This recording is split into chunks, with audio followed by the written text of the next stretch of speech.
Photographer and monsoon chaser Brian Snyder was taking time-lapse footage of a storm in the Tucson area when he captured this incredible weather event, a wet microburst.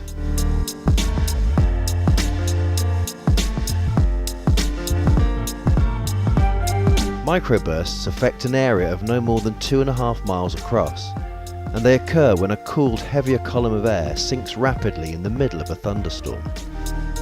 As the air hits the ground, it spreads out with great force, often generating winds of over 150 miles per hour. In the case of a wet microburst, it also brings crashing rain, often described as a rain bomb. Thunderstorms are frequent and quickly forming at this time of year in Arizona, but to capture a microburst so vividly was a special event.